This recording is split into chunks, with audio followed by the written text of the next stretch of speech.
Assalamualaikum warahmatullahi wabarakatuh. Halo teman-teman semua, perkenalkan saya Mira Amelia dari kelas ilmu pemerintahan 3C. Pada kesempatan kali ini, saya akan menjelaskan materi mengenai birokrasi ideal menurut Max Weber dan karakteristiknya. Baik, kita langsung saja masuk kepada pembahasan yang pertama. Konsep Weber yang paling monumental adalah analisisnya mengenai tipe ideal birokrasi. Konsep Weber tentang birokrasi sangat berbeda tentang pandangan umum yang melihat sisi negatif dari birokrasi. Weber sendiri mengkonsepsikan birokrasi sebagai tipe ideal, yang dalam kenyataannya tidak akan pernah dijumpai satu birokrasi pun yang memiliki kesamaan secara sempurna dengan tipe idealnya Weber. Dalam hal ini, Weber sendiri memusatkan perhatian pada pertanyaan mengapa orang merasa wajib untuk mematuhi perintah tanpa melakukan penilaian kaitan dirinya dengan nilai dari perintah tersebut. Fokus ini merupakan salah satu bagian dari penekanan Weber terhadap organisasi kemasyarakatan sebagai keseluruhan dan peranan negara pada khususnya, yang mengatakan bahwa kepercayaan bawahan terhadap legitimasi akan menghasilkan kestabilan pola kepatuhan dan perbedaan sumber perintah dalam sistem organisasi. Otoritas sendiri tidak tergantung pada ajakan kepada kepentingan bawahan dan perhitungan untung rugi pribadi atau pada motif suka tidak suka. Selanjutnya, Weber mengemukakan 3 tipe ideal otoritas, yaitu sebagai berikut. Yang pertama, otoritas tradisional. Otoritas tradisional ini meletakkan dasar-dasar legitimasi pada pola pengawasan sebagaimana diberlakukan di masa lampau dan yang kini masih berlaku. Legitimasi amat dikaitkan dengan kewajiban penduduk untuk menuangkan loyalitas pribadinya kepada siapa yang menjadi kepalanya. Para pemegang otoritas merasa takut untuk merenggangkan cara pengerjaan tradisional karena perubahan berikutnya akan menggerogoti sumber-sumber legitimasinya. Yang kedua, otoritas karismatik. Otoritas ini timbul karena penghambaan seseorang kepada individu yang memiliki hal-hal yang tidak biasa. Individu yang dipatuhi tersebut misalnya mempunyai sikap heroik, ciri dan sifat pribadi lainnya yang amat menonjol.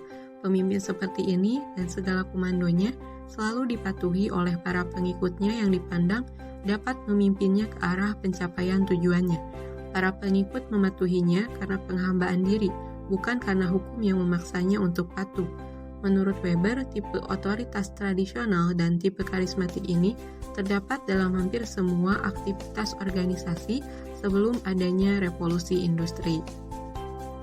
Yang ketiga, otoritas legal rasional. Otoritas ini didasarkan atas aturan yang bersifat tidak pribadi impersonal yang ditetapkan secara legal. Kesetiaan atau kepatuhan adalah manakala seseorang melaksanakan otoritas kantornya hanya dengan loyalitas formal dan pimpinannya dan hanya dalam jangkauan otoritas kantornya. Otoritas legal rasional memang didasarkan atas aturan-aturan yang pasti.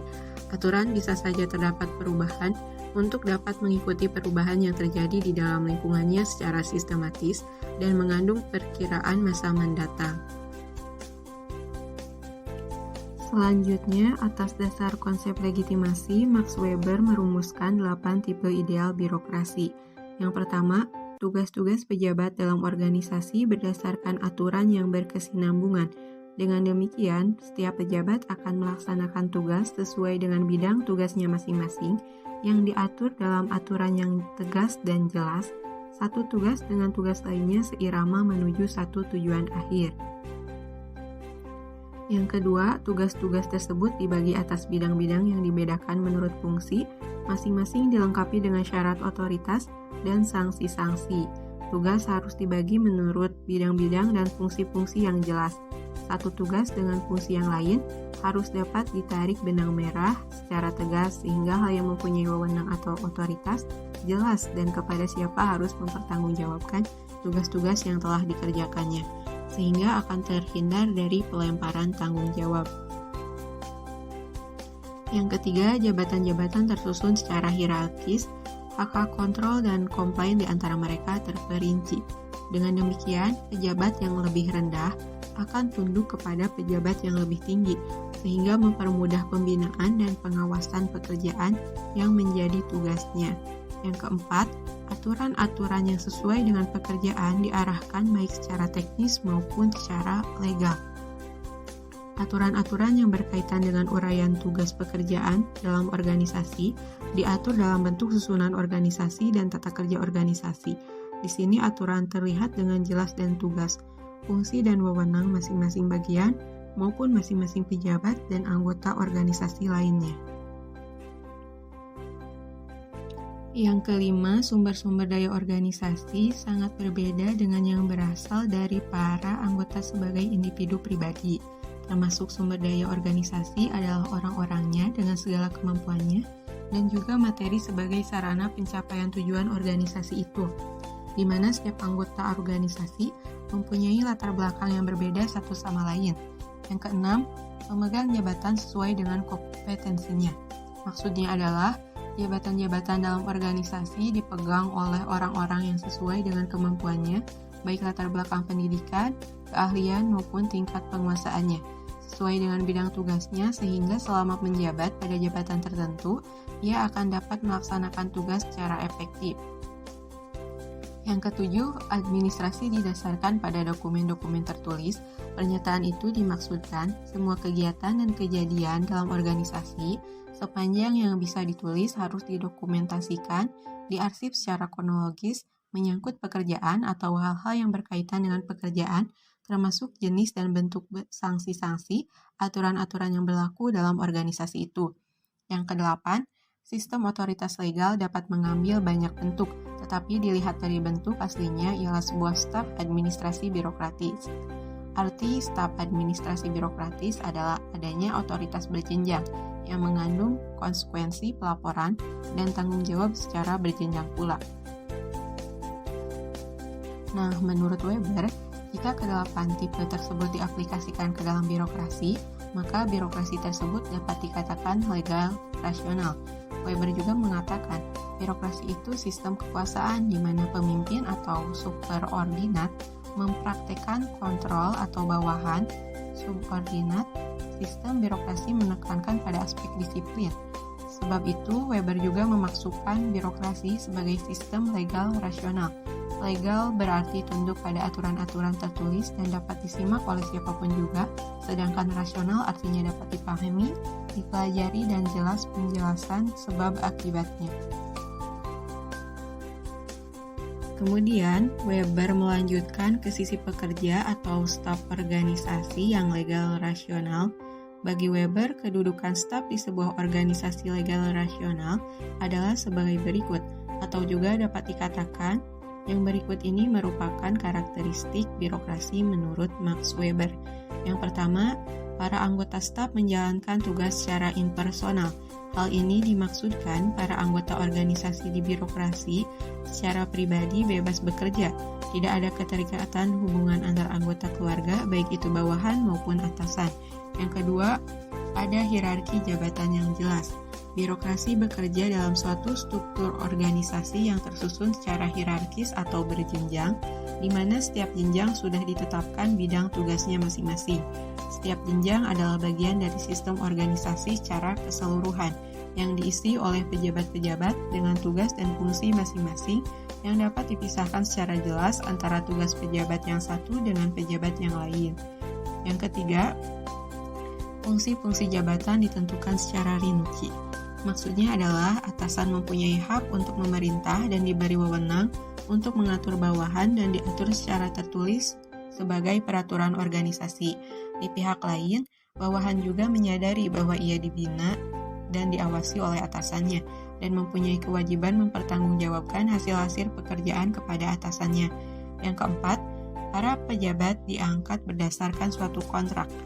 Maksudnya adalah para pejabat yang disebut sebagai birokrat adalah tidak selamanya akan menjadi birokrat karena ada batas waktu yang di Indonesia lazim disebut waktu pensiun pada batas usia tertentu. Jadi pada dasarnya ada batas waktu kapan diangkat sebagai birokrat dan kapan harus berhenti sebagai birokrat. Demikian juga gaji diatur sesuai golongan atau pangkat tertentu. Yang kelima, Mereka dipilih berdasarkan kualifikasi profesional. Artinya bahwa untuk pengangkatan seseorang pejabat harus didasarkan pada kebutuhan organisasi. Bila organisasi membutuhkan ahli di bidang manajemen keuangan, misalnya harus diisi pejabat yang berpengetahuan keuangan, membutuhkan keterampilan di bidang teknik sipil, harus dicarikan insinyur teknik sipil, dan seterusnya. Karakteristik yang keenam, gaji diberikan atas dasar peraturan umum yang telah ditetapkan. Maksudnya adalah gaji berjenjang menurut kedudukan dalam hierarki organisasi. Pejabat dapat menempati posnya, dan dalam keadaan-keadaan tertentu ia dapat diberhentikan atau dimutasikan. Sistem penggajian dan besarnya gaji merupakan salah satu implementasi dari hal yang telah disampaikan sebelumnya, bahwa birokrat diangkat berdasarkan kontrak. Selain dimaksudkan masa kerja terbatas, juga gaji yang diatur sesuai aturan yang berlaku, kemudian setelah mencapai usia tertentu berhenti sebagai pejabat atau pensiun, di mana setelah habis masa jabatan sebagai birokrat, ia diberi hak-hak pensiun, di mana gaji tetap diterima tetapi dengan persentase kurang dari masa sewaktu masih dinas. Semuanya itu diatur dalam aturan sebagai dokumen-dokumen tertulis sehingga dapat menjadi pedoman dalam menjalankan organisasinya. Yang ketujuh, pos jabatan adalah lapangan kerjanya sendiri atau lapangan kerja pokoknya. Maksudnya adalah pejabat itu harusnya menekuni dan bekerja dengan sungguh-sungguh agar tujuan organisasi tercapai secara optimal dan efisien. Inti dari keterangan ini adalah siapapun yang diberi jabatan sebagai birokrat harus bekerja dengan sungguh-sungguh, tidak sekadarnya. Harus ada rasa ikut memiliki dan bertanggung jawab sepenuhnya terhadap yang dilakukan sehubungan dengan tugas, pekerjaan, dan tanggung jawab yang diembannya. Yang kedelapan, terdapat jenjang karir, di mana promosi dimungkinkan berdasarkan senioritas maupun keahlian dan menurut pertimbangan keunggulan. Maksudnya, dalam organisasi, manusia adalah sebagai penggerak jalannya organisasi dan sekaligus pelaksana tercapainya tujuan organisasi.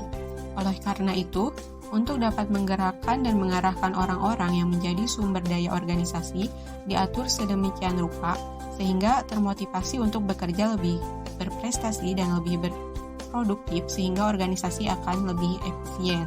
Yang kesembilan, sering terjadi penempatan jabatan yang tidak sesuai dengan kompetensinya. Maksudnya adalah sering terjadi bahwa jabatan diisi oleh orang-orang yang tidak cocok dengan keahliannya. Jika hal ini terjadi, maka si pejabat itu akan bekerja kurang efektif dan kurang optimal, sehingga tidak bisa berkembang dan akan mempengaruhi keberhasilan organisasi. Oleh karena itu, orang-orang yang mempunyai otoritas hendaknya dapat menempatkan orang-orang dalam organisasi sesuai dengan profesinya, bakatnya, dan sesuai dengan yang dikehendaki orang yang menjabat tersebut. Yang terakhir, tunduk pada sistem disiplin dan kontrol yang seragam. Artinya bahwa para anggota organisasi birokrasi harus tunduk pada aturan yang ada, bekerja berdasarkan aturan atau regulasi yang berlaku. Tunduk pada aturan juga pedoman kerja sehingga aturan atau pedoman harus ditegakkan dan berfungsi juga sebagai alat kontrol atau pengawasan. Jika ia melanggar, berarti dirinya telah menyimpang dari aturan.